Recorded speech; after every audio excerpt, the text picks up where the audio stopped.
দাবি নম্বর 34 1809,56,10,00,000 টাকার মঞ্জুরি চেয়েছেন মাননীয় মন্ত্রী। বেগম রুমিন ফারহানা, ব্রাহ্মণবাড়িয়া 2।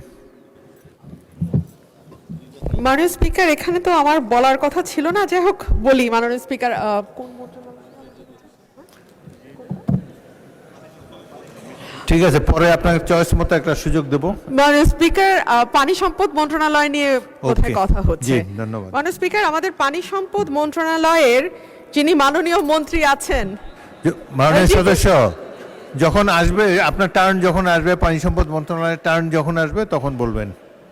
মাননীয় এখন- স্পিকার, এখন দয়া করে বসুন। মাননীয় স্পিকার, স্থানীয় সরকার মন্ত্রণালয়। ধন্যবাদ মাননীয় স্পিকার। মাননীয় স্পিকার, স্থানীয় সরকার মন্ত্রণালয়ের যিনি মন্ত্রী আছেন ওনার কাছে আমার প্রশ্ন যে আমাদের স্থানীয় সরকারে যে নির্বাচনগুলো হবার কথা ছিল, ইউনিয়ন পরিষদ, উপজেলা পরিষদ, এই নির্বাচনগুলো কবে হবে?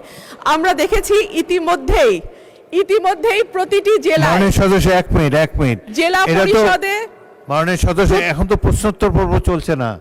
মাননীয় আপনি- স্পিকার, ওনাকে পেয়েছে, ওনাকে তো পাবো না। প্রশ্নোত্তর পর্বে তো মাননীয় স্পিকার সুযোগ পাই না, প্রশ্ন জমা দেই, প্রশ্ন আসে না, আপনি- পুরোকে হাত তুলে সেও সুযোগ পাই না। আপনি এই দাবির উপরে বক্তব্য রাখতে পারেন, কিন্তু তাহলে আর পানি সম্পদ মন্ত্রণালয়ের উপরে বক্তব্য রাখার সুযোগ পাবেন না। আপনি মাননীয়- এখন বলবেন না পানি সম্পদ মন্ত্রণালয়ের উপরে বলবেন?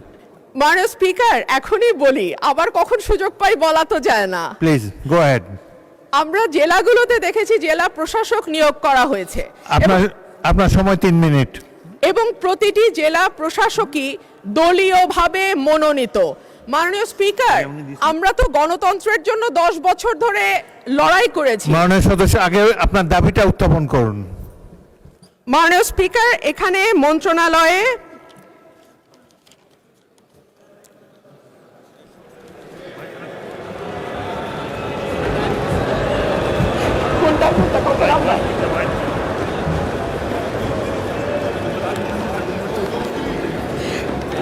দাবি নম্বর মাননীয় 34। স্পিকার, 1809,56,10,00,000 টাকার মঞ্জুরি চেয়েছেন মাননীয় মন্ত্রী।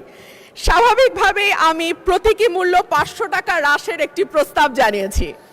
মাননীয় স্পিকার, আমার আজকে 25টা প্রস্তাব ছিল, 25টাতেই আমি নাম দিয়েছিলাম, কিন্তু আমাকে সকালবেলা জানানো হলো একটার বেশি বলা যাবে না। তারপরে বহু কষ্টে আমি চিফ হুইপ মহোদয়ের কাছ থেকে অনুরোধে দুটো মাত্র মন্ত্রণালয়ের অনুমতি পেয়েছিলাম। এর মধ্যে স্থানীয় সরকার কোত্থেকে আসলো জানি না, যাই হোক সময় মানে বুঝতে আমার কিছুটা সময় লেগেছে, সেজন্য আমি দুঃখিত।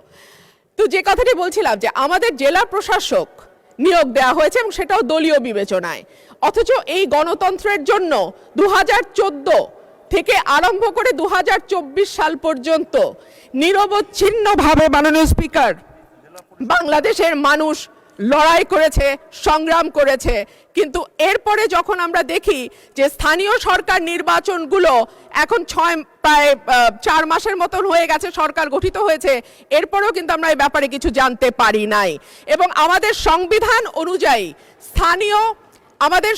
অনুযায়ী আমাদের স্থানীয় পর্যায়ের পুরো শাসন ব্যবস্থা স্থানীয় নির্বাচনের মাধ্যমে যারা প্রতিনিধি নির্বাচিত হবেন তাদের হাতে হওয়ার কথা, কিন্তু আমরা দেখতে পেলাম যে এই মন্ত্রণালয়ে যেই জেলা প্রশাসক নিয়োগ দেওয়া হয়েছে প্রতিটি জেলায়, তাদের অধীনে জেলাগুলো শাসিত হচ্ছে। এটা কিন্তু সংবিধানের সঙ্গে সরাসরি সাংঘর্ষিক। সেই কারণেই মাননীয় মন্ত্রীকে আজকে আমি পেলাম, ওনার মাধ্যমে আমি আপনার কাছে প্রশ্ন রাখছি যে এই স্থানীয় সরকার নির্বাচন কবে হবে? সেই নির্বাচনে কখনো আমরা শুনতে পাচ্ছি যে নিষিদ্ধ ঘোষিত আওয়ামী লীগ অংশ নিতে পারবে, কেউ বলছেন পারবে, কেউ বলছে পারবেন না, কেউ বলছে দলীয় প্রতীকে হবে না বলে, যারা ক্লিন ইমেজের আছেন তারা পারবেন। এই বিষয়গুলো যদি মাননীয় মন্ত্রী পরিষ্কার করতেন, আমার মনে হয় এখানে আমরা যারা সংসদ সদস্য আছি, রাজনীতির সঙ্গে যুক্ত, আমাদের যেমন বুঝতে সুবিধা হতো, একইভাবে স্থানীয় প্রশাসনে যারা রাজনীতি করেন, স্থানীয় পর্যায়ে যারা রাজনীতি করেন, তাদের জন্য বুঝতে সুবিধা হতো। ধন্যবাদ মাননীয় স্পিকার।